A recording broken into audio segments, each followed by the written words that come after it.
चलिए जानते हैं आज के देश और दुनिया की सिलेक्टेड काम की और महत्वपूर्ण 50 बड़ी खबरों को सिर्फ 10 मिनट में। पर अभी तक आपने इस वीडियो को लाइक नहीं किया तो लाइक कर दीजिए।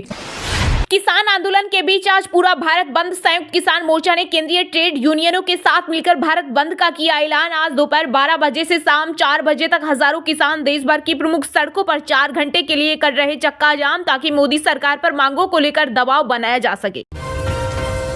किसानों का गुस्सा 7वें आसमान पर। पंजाब में रेलवे ट्रैक किया जाम और टोल नाकों पर भी किया कब्जा। वहीं एमएसपी पर कानून बनाने समेत विभिन्न मांगों को लेकर दिल्ली कूच पर निकले किसानों के भारत बंद के समर्थन में आई कांग्रेस। कहा, मोदी सरकार चंदादाताओं का करती है सम्मान, अन्नदाता का नहीं।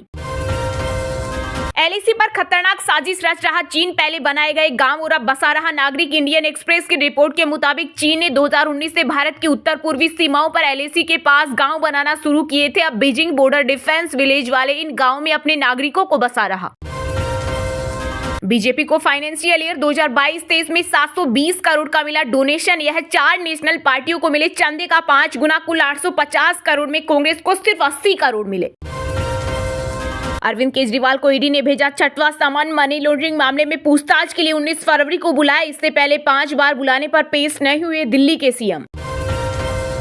प्रधानमंत्री मोदी देश में ठगी का व्यापार कर रहे, उनकी सभी गारंटी निकली झूठ। राहुल गांधी ने बीजेपी और पीएम मोदी पर बोला हमला। का मोदी जी, इन गारंटियों से पहले पुरानी गारंटियों का हिसाब करो। भाजपा सरकार मतलब झूठ और अन्याय की गारंटी। देश के सपनों के साथ न्याय करेगी कांग्रेस। गांधी परिवार ने खत्म किया यूपी से चुनावी रिश्ता। सोनिया के बाद अब प्रियंका गांधी भी नहीं लड़ेगी लोकसभा चुनाव। राज्यसभा जाने से पहले ही कर चुकी है इनकार। अबू धाबी के बाद अब एक और मुस्लिम देश बहरीन में बनेगा हिंदू मंदिर। किंग से मिली जमीन, जल्द शुरू होगा काम। बीएपीएससी इस मंदिर का कराएगा निर्माण। जम्मू में पीएम मोदी की रैली पर खराब मौसम का साया। प्रदेश में 17 से 21 फरवरी तक बारिश और बर्फबारी के आसार। मौसम विभाग का अलर्ट। मजबूत हो रहे भारत और कतर के रिश्ते। पीएम मोदी ने की अमीर शेख तमीम से मुलाकात। कहा, हमने भारत कतर संबंधों की समीक्षा की और विभिन्न क्षेत्रों में सहयोग को गहरा करने के तरीकों पर भी चर्चा की। राहुल गांधी बोले, हम फाइनेंशियल सर्वे कराएंगे, कितना धन किसके पास। साथ ही कहा, किसान दिल्ली जा रहे, मोदी राज में उन्हें छर्रे टीयर गैस के गोले मारे जा रहे। मोटोरोला ने भारत में लॉन्च किया एंड्रॉइड 14 वाला सबसे सस्ता स्मार्टफोन। मिलेंगे कई तगड़े फीचर्स। इस फोन का सीधा मुकाबला रेडमी, रियलमी, इन्फिनिक्स के बजट फोन से होगा।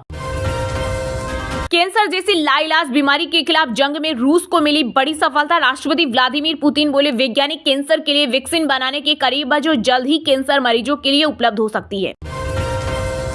कांग्रेस पार्टी दिन प्रतिदिन हो रही खत्म। जम्मू कश्मीर के पूर्व सीएम गुलाम नबी आजाद बोले, इसकी वजह कुछ लोगों की कमजोरी और अहंकार। साथ ही कहा, अभी और भी कांग्रेस पार्टी छोड़ेंगे। दिल्ली मेट्रो ने तोड़े रिकॉर्ड। किसानों ने दिल्ली चलो मार्च के पहले दिन 13 फरवरी को 71.9 लाख लोगों ने की यात्रा। इससे पहले पिछले साल 4 सितंबर को 71.3 लाख था आंकड़ा। कप्तान रोहित शर्मा और रविंद्र जडेजा की शतकीय पारियों के दम पर भारत ने इंग्लैंड के खिलाफ तीसरे टेस्ट मैच के पहले दिन 5 विकेट खोकर 326 रन बनाए। वहीं सरफराज ने डेब्यू टेस्ट में लगाई 50। किसानों के दिल्ली कूच से ट्रेन परिचालन हुआ बाधित। अमृतसर जाने वाले यात्रियों की बड़ी परेशानी, 3 गुना हुआ फ्लाइट का किराया। भाजपा अध्यक्ष जेपी नड्डा ने बंगाल में हुई संदेशकारी घटना पर बनाई 6 सदस्यीय कमेटी। महिलाओं से यौन उत्पीड़न मामले में मांगी रिपोर्ट। साथ ही कहा, ममता तुरंत दे इस्तीफा। वहीं सीएम ममता बनर्जी ने मामले पर तोड़ी चुप्पी। कहा, टीएमसी ने कभी अन्याय का समर्थन नहीं किया। किसानों को ना उकसाए, कहीं ऐसा ना हो जाए कि संभालना मुश्किल हो जाए। किसान नेता गुरनाम सिंह चढ़ूनी ने मोदी सरकार को दी चेतावनी। वहीं किसान नेता सरवन सिंह पटेल बोले, हमारी मांगे नई नहीं, ये हमारे लिए जिंदगी और मौत का सवाल। सुप्रीम कोर्ट ने गुमनाम चुनावी बॉन्ड पर लगाई तत्काल रोक। चंदे की जानकारी न देना असंवैधानिक। एसबीआई 6 मार्च तक दे हिसाब और चुनाव आयोग 13 मार्च तक वेबसाइट पर डाले। वहीं याचिकाकर्ता प्रशांत भूषण बोले, अब सब कुछ करना होगा सार्वजनिक। कमजोर हुई विपक्षी पार्टियों की लड़ाई। बीजेपी नेता और गोवा के पर्यटन मंत्री रोहन खोटे ने कांग्रेस और उसके सहयोगियों पर निशाना साधते हुए कहा, जल्द खत्म हो जाएगा इंडिया अलायंस। हिमाचल में खेला करने की तैयारी में बीजेपी। पूर्व सीएम वीरभद्र के करीबी रहे हर्ष महाजन को बनाए राज्यसभा कैंडिडेट। कांग्रेसी विधायकों से क्रॉस वोटिंग की आस। बिहार में गठबंधन टूटने के बाद पहली बार सीएम नीतीश कुमार और आरजेडी सुप्रीमो लालू यादव का हुआ आमना सामना। इस दौरान दोनों नेताओं ने हाथ जोड़कर किया अभिवादन। ईमानदार लोग हमारे साथ, बीजेपी को सत्ता में नहीं आने देंगे। शिवसेना नेता आदित्य ठाकरे का भाजपा पर बड़ा हमला। कहा, महाराष्ट्र की जनता उद्धव ठाकरे के साथ है। हमारी कोशिश है कि दिल्ली के सामने झुकने वालों को हम सत्ता में नहीं आने देंगे। राजस्थान के पाली जिले में बनकर तैयार हुआ दुनिया का पहला ओम आकार का मंदिर। एक साथ होंगे 12 ज्योतिर्लिंग के दर्शन। भगवान शिव को समर्पित है यह मंदिर। त्रिपुरा के कॉलेज में देवी सरस्वती की प्रतिमा पर छिड़ा विवाद। छात्रों ने बिना साड़ी वाली मूर्ति लगाई। एबीवीपी और बजरंग दल ने अश्लीलता फैलाने का लगाया आरोप। किसान आंदोलन पर सख्त हुई पुलिस। किसानों को दिल्ली में नहीं मिलेगी एंट्री। पुलिस ने दिए 30,000 आंसू गैस के गोले का ऑर्डर। दुनिया में सरकारों पर कम हुआ भरोसा। भारत में बढ़ा वर्ल्ड गवर्नमेंट समिट में भ्रष्टाचार पर बोले पीएम मोदी। आगामी T20 वर्ल्ड कप में भारत की कप्तानी करेंगे रोहित शर्मा। बीसीसीआई सचिव जे शाह ने किया ऐलान, जून महीने में होना है टूर्नामेंट। चलिए अब जानते हैं जो आम आदमी के काम की और फायदेमंद खबरें हैं उनको विस्तार से। पर इससे पहले अभी तक आपने इस वीडियो को लाइक नहीं किया तो लाइक कर दीजिए।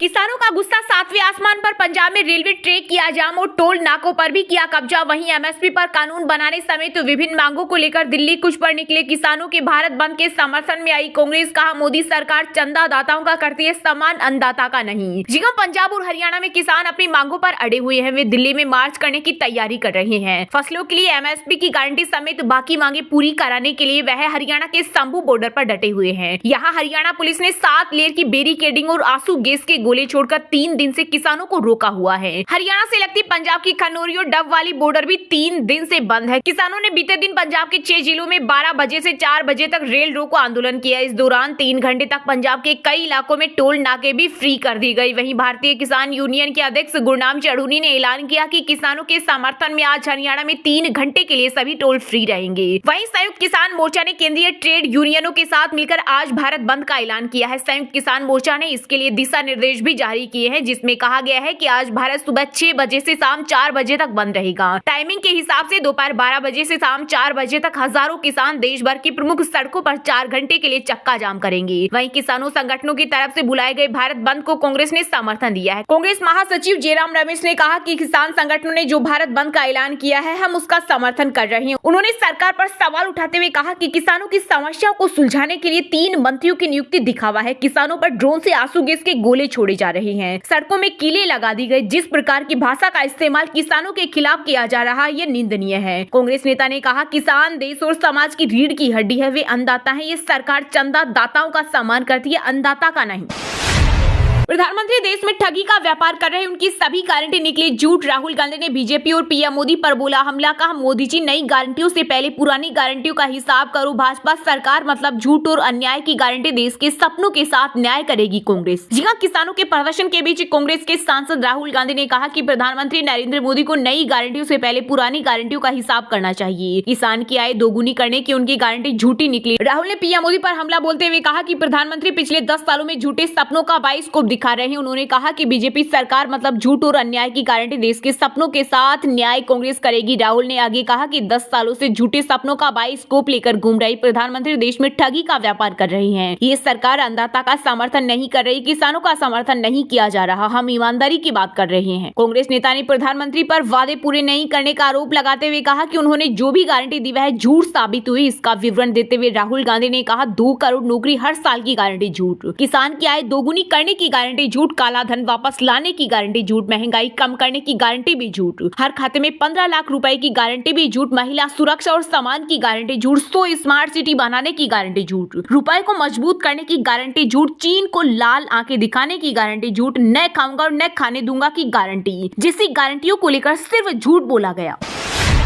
सुप्रीम कोर्ट ने गुमनाम चुनावी बॉन्ड पर लगाई तत्काल रोक। कहा, चंदे की जानकारी न देना असंवैधानिक। एसबीआई 6 मार्च तक दे हिसाब और चुनाव आयोग 13 मार्च तक वेबसाइट पर डाले। वहीं याचिकाकर्ता प्रशांत भूषण बोले, अब सब कुछ करना होगा सार्वजनिक। जी हां, लोकसभा चुनाव के ऐलान से पहले इलेक्टोरल बॉन्ड को लेकर सुप्रीम कोर्ट ने बड़ा फैसला सुनाया। एससी ने चुनावी बॉन्ड स्कीम को अवैध करार देते हुए उस पर तत्काल रोक लगा दी है। कोर्ट ने कहा कि इलेक्टोरल बॉन्ड सूचना के अधिकार का उल्लंघन है। वोटर्स को पार्टियां की फंडिंग के बारे में जानने का हक है। कोर्ट ने आदेश दिए कि बॉन्ड खरीदने वालों की लिस्ट सार्वजनिक की जाए। सुप्रीम कोर्ट ने कहा है कि नागरिकों को यह जानने का अधिकार है कि सरकार के पास पैसा कहां से आता है और कहां जाता है। वहीं कोर्ट ने माना कि गुमनाम चुनावी बॉन्ड सूचना के अधिकार और अनुच्छेद 19(a) का उल्लंघन है। सीजीआई ने फैसला सुनाते हुए कहा कि इलेक्टोरल बॉन्ड के अलावा भी काले धन को रोकने के दूसरे तरीके हैं। अदालत ने कहा कि राजनीतिक दलों की फंडिंग के बारे में जानकारी होने से लोगों को मताधिकार का इस्तेमाल करने में स्पष्टता मिलती है। अब इस मामले पर राजनीतिक प्रतिक्रिया भी आने लगी है और विपक्षी दल बीजेपी के नेतृत्व वाली केंद्र सरकार पर हमला भी कर रहे हैं। इसी क्रम में कांग्रेस नेता राहुल गांधी के साथ साथ अन्य नेताओं ने भी पीएम मोदी पर निशाना साधते हुए आरोप लगाया कि ये योजना रिश्वत और कमीशन का माध्यम थी। कांग्रेस सांसद राहुल गांधी ने चुनावी बॉन्ड स्कीम को लेकर सोशल मीडिया मंच एक्स पर एक पोस्ट के जरिए कहा, नरेंद्र मोदी की भ्रष्ट नीतियों का एक और सबूत आपके सामने है। बीजेपी ने इलेक्टोरल बॉन्ड को रिश्वत और कमीशन लेने का माध्यम बना दिया है। आज इस बात पर मुहर लग गई है। राहुल गांधी के अलावा रणदीप सिंह सुरजेवाला ने कहा, कांग्रेस ने हमेशा से कहा था इलेक्टोरल बॉन्ड खारिज किया जाना चाहिए, ये बीजेपी का स्कीम था। उन्होंने कहा इलेक्टोरल बॉन्ड का 95% चंदा यानी 5200 करोड़ बीजेपी को मिला। अब साफ हो गया है कि यह पीएम मोदी द्वारा किया गया भ्रष्टाचार। इलेक्टोरल बॉन्ड पर पीएम मोदी, वित्त मंत्री और जेपी नड्डा को जवाब देना चाहिए।